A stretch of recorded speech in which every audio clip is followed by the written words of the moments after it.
Olá, estudantes da primeira série. Quem está falando aqui é o professor Gustavo Treveler e hoje nós vamos falar sobre força centrípeta. Vem lá comigo. Queridos, nosso objetivo desta aula é compreender o conceito da força centrípeta.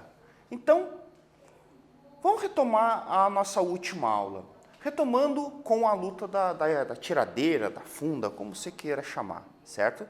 Nós tínhamos conversado aqui, que vimos anteriormente essa batalha entre os guerreiros, em que um dos guerreiros utilizava uma funda, Então essa aqui, a gente viu o seguinte, que enquanto a ponta do gatilho estava presa à mão do guerreiro, a força centrípeta que estava agindo. Mas quando o guerreiro soltava o gatilho, o que acontece com a munição? Então, a gente tem isso aqui.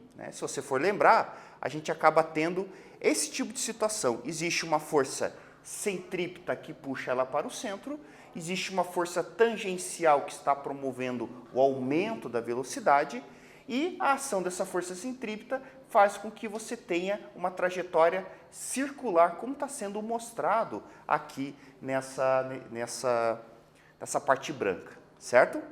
Então, teoricamente, a pedra seguirá em linha reta, ou seja, no momento que não tiver essa força centrípeta, no momento em que você largar o gatilho, soltar o gatilho dela, teoricamente a pedra seguirá em linha reta, ou seja, em movimento retilíneo uniforme, exatamente no mesmo sentido e direção da força tangencial, desconsiderando outras forças que possam ter ali, como a gravidade, atrito do vento, entre os mais. Então, se você for analisar, no momento em que foi largado, por exemplo, nessa situação que está sendo mostrada aqui, você tem isso. A trajetória ela será em linha reta, certo? Na mesma direção aqui da velocidade envolvida, certo? Então, o que nós teremos, Se você for analisar, e nesse caso, a pedra atingirá a cabeça do inimigo. Então, se você for analisar, tem até uma parte de GIFs aqui, Olha que bonito. Então, você tem vindo aqui a pedra saindo, certo? Ela está indo em linha reta e, finalmente, atinge a cabeça do cidadão, E ali é morte certeira, já Elvis, certo? Beleza? Então, você vai ter essa situação aqui. Então, traduzindo em miúdos, vamos lá. O guerreiro, ele promove esse giro para que a pedra ganhe velocidade, certo? Então, ela está usando ali a tiradeira, no caso, com a corda, preso o gatilho, para que você possa ganhar velocidade. No momento que você ganha velocidade desejada, a expertise do guerreiro faz com que ele solte o gatilho e, nesse momento, a pedra seguirá em linha reta, obedecendo aquela primeira lei de Newton que a gente já viu em momentos anteriores. Certo? Então, condição para que a pedra realize a curva. Então, a força resultante e o vetor velocidade instantânea formam um ângulo θ de tal forma em que esse ângulo tem que ser maior que zero e maior que zero e menor que 180 graus. Então, se você for analisar, como está sendo mostrada aqui nessa parte, você tem aqui a pedra, a corda, mão do guerreiro, trajetória circular. Se você for analisar o diagrama de força, você terá aqui a força centrípeta apontada para o centro, certo? E ali você acaba tendo a condição, Então, que no momento que solta, a pedra seguirá em linha reta. Beleza?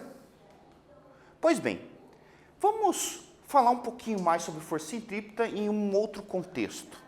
Parque de diversões. É um negócio legal, Vamos trabalhar sobre ele aqui. Vamos responder aqui. Veja essa atividade.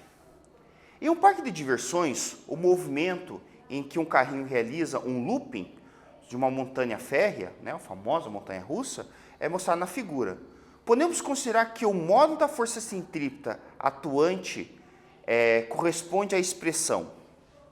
Então vejam, aqui ele está falando sobre algumas forças. Então ele está falando, por exemplo, que a força centrípeta é igual a P mais N, ou seja, item A, força centrípeta é igual a P mais N, ou seja, que força centrípeta seria igual ao peso mais a força normal. Nessa situação aqui está sendo mostrada, em que o carrinho está na parte superior do looping, ele está falando que a força centrípeta é igual ao peso.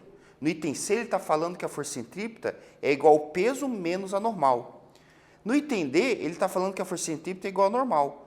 O item E, ele está falando para nós que a força centrípeta ela é nula, né? Ou seja, item A, Fc é igual a P mais N. No item B, Fc é igual a P. No item C, ele está falando que Fc é igual a P menos N. No D, o Fc é igual a N. Ou E, que a força que é Fc é igual a zero.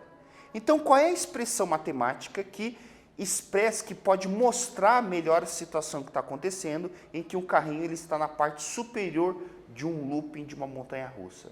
Quanto equivale essa força centrípeta? Eu vou dar um tempinho para vocês responderem isso e daqui a pouco a gente responde.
E aí, meus queridos, conseguiram?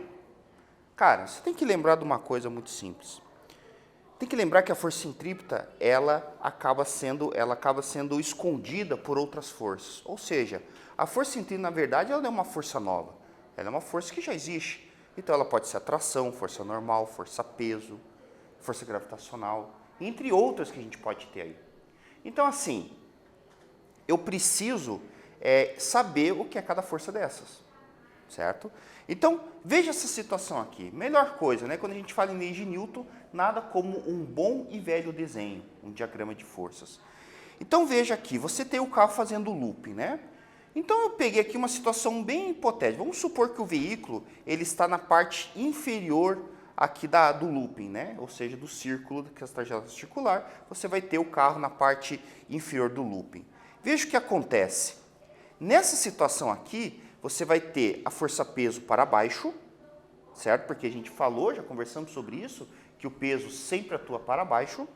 E você tem a força normal, que é aquela força de compressão da superfície, né? Ou seja, o carro tenta fazer uma compressão sobre a superfície, a normal fala assim, nada disso, querido. Eu vou manter você em situação de equilíbrio. Então, nessa situação aqui, o que a gente tem? A gente tem que a força centrípeta, que é aquela força que mantém a trajetória circular, ela será quem? O peso menos a normal, certo? De novo, ó, por quê? Se você for analisar, a trajetória do carro eu sei que é circular, ou seja, tem que ter uma força centrípeta. Essa força centrípeta ela será a soma vetorial do vetor n, da normal, com o peso. Ou seja, como eles estão na mesma direção, mas sentidos opostos, o que eu vou fazer? Eu vou dizer que essa força centrípeta será o peso menos a normal. Certo? Pois bem, se eu for analisar a parte de cima, né, perceba que a parte de cima eu já tenho o oposto. O peso, né, quando o veículo sobe, está lá na parte B aqui que a gente está falando, que seria o ponto máximo, né, em que o carro se encontra. Então vai perceber que o peso está apontado para baixo e a força normal também está apontada para baixo. Certo? Então, com essa situação aqui, eu posso dizer que a gente tem que a força centrípeta ela seria igual ao peso mais a normal. Ou seja, a força centrípeta aponta para o centro e ela será a soma vetorial também do peso com a normal, só que nessa situação o peso e a normal estão na mesma direção e no mesmo sentido. Ou seja, alternativa A. Beleza, então nessa situação a força centrípeta será essa questão aí. Se fosse na parte de baixo, ela seria a alternativa C. Beleza? Então, vamos lá. Trajetória curva num plano horizontal. Um caso mais simples de atuação de força centrípeta. A força resultante centrípeta correspondente à tração do fio sobre o corpo, ou seja, a força resultante nessa situação, você teria a força de tração sobre o corpo. Como assim, professor? É que essa imagem do lado, ela está mostrando para nós uma trajetória circular em que eu tenho uma bola com uma corda, uma cordinha que está segurando essa bolinha. E por esse motivo ela mantém a sua trajetória circular. Então eu posso dizer que nesse caso a tração é a própria força centrípeta, né? Além de outras forças verticais, como a normal e peso, que nessas coisas estão em equilíbrio. Então eu posso dizer o seguinte, que sabendo que essa trajetória tem um certo raio, né, e que existe ali pode ter uma força tangencial acelerando esse objeto, ou seja, aumentando a velocidade, eu posso dizer o seguinte, que nessa situação aqui, que ele estaria, por exemplo, numa situação de equilíbrio, essa força tangencial ela poderia ser calculada pela massa vezes a velocidade do objeto ao quadrado. Né? O que eu fiz? Eu substituí a segunda lei de Newton, força resultante igual a massa vezes aceleração, e eu lembro o que é aceleração. A aceleração centrípeta, ela é velocidade ao quadrado sobre o raio. Então, essa força, né, essa força tangencial aqui, ela acaba sendo massa vezes a velocidade ao quadrado sobre o raio. Ok? Pois bem, vamos falar um pouquinho aqui sobre o globo da morte. Né? Algumas curiosidades sobre o globo da morte. Então, o globo da morte, como vocês já devem visto aí no circo, em algum lugar, ele é uma atração bastante interessante. Né? Os caras entram lá com a moto, ou bicicleta, mas normalmente é moto, e eles começam a circular lá dentro. O mais legal de todos é quando tem várias motos lá dentro de um globo da morte relativamente pequeno, certo? Então, os caras ficam fazendo essas manobras aqui, né? Daí, de repente, tem um maluco que sobe e vai até a parte superior da coisa. Então, o que acontece aqui? A força normal de reação ao contato da moto com a esfera aponta sempre para o centro da esfera. E a força-peso da moto é sempre apontada para baixo, certo? Então, é aquela situaçãozinha que a gente mostrou da montanha-russa, certo? Pois bem, então, sendo que o movimento da moto é circular, o vetor velocidade está sempre mudando em direção, gerando uma aceleração centrípeta apontada para o centro da esfera, certo? Pois bem, então, como a gente mostrou aqui, essa figurinha vocês já viram. Né? Então, o que a gente acaba tendo aqui de interessante? Então, a gente sabe que a força centrípeta está apontada para o centro e eu posso dizer que o peso é menos a normal, certo? Se eu for analisar aqui, eu sei que a força centrípeta é peso menos normal. Ok.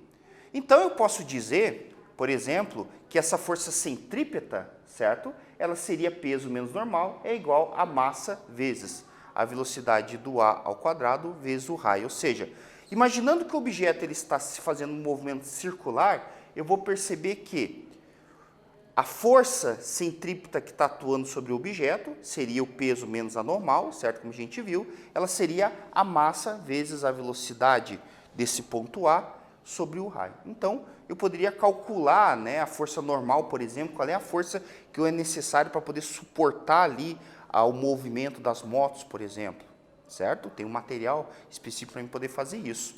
Eu também posso pensar na parte de cima, quando a moto está na parte superior. O que acontece, né? A força centrípeta está apontada para baixo. Então, nós vamos ter o seguinte, que a força centrípeta é igual ao peso mais normal. Então, consequentemente, peso mais normal é igual a m vezes v ao quadrado sobre o raio. O que isso quer dizer?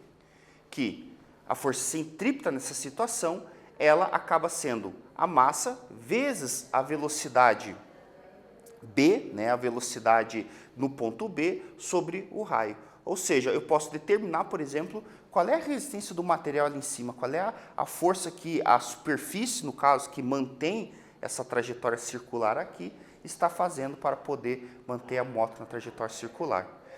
E eu posso pensar no seguinte: se, por exemplo, né, vamos supor uma situação bem específica aqui. Vamos supor que a moto ela está subindo, mas ela tem uma velocidade para isso. Se você já viu o globo da moto, ela pode perceber que a moto ela não sobe de bobeira, elas vão acelerando, acelerando, acelerando, depois ela sobe, certo? Então, existe uma jogada para isso. É o seguinte, vamos imaginar uma situação bem limite, né? Uma situação bem assim, no limiar da coisa. Vamos supor que praticamente a moto está passando aqui em cima e praticamente ela não faz força normal sobre a cúpula, sobre o globo. Então ela está subindo e chegou aqui em cima, ela está quase saindo, quase caindo ali, sabe? Está ali, digamos, um átomo de distância, vamos supor, da superfície. Praticamente não tem força nenhuma. Então eu posso dizer, por exemplo, que essa força normal no ponto B, ele seria zero. E sabendo que ficaria peso é igual m vezes v ao quadrado sobre r, eu posso calcular a velocidade mínima para que o atleta ali, né, o acrobatista, ele possa passar lá sem cair.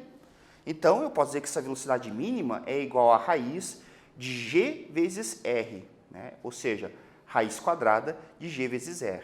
Certo? Então, dependendo do raio do globo, eu tenho uma velocidade mínima para isso. Louco, né? Quanta física tem no negócio desse aí? Por isso que o cara fica lá, como eu disse, acelerando, acelerando, acelerando, até atingir uma certa velocidade e passa por cima. Ok? Então, vamos lá. Então, uma atividade aqui para a gente poder entender um pouquinho melhor. Fala o seguinte: um automóvel de massa igual a 60 kg percorre um trecho de estrada, conforme a figura. Ao passar pelo ponto A, sua velocidade é de 20 metros por segundo. Sendo g igual a 10 metros por segundo, determine a força que a estrada exerce sobre o carro no ponto A. Então, o que está acontecendo aqui? Ó? Você tem um veículo, né, e o veículo está passando sobre um morro, sobre uma lombada. Essa lombada ela tem um raio de 200 metros. E ele pergunta, determine a força que a estrada exerce sobre o carro no ponto A. Eu vou dar um tempinho para vocês poderem responder isso e daqui a pouco a gente volta.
E aí, meus queridos, conseguiram calcular o negócio?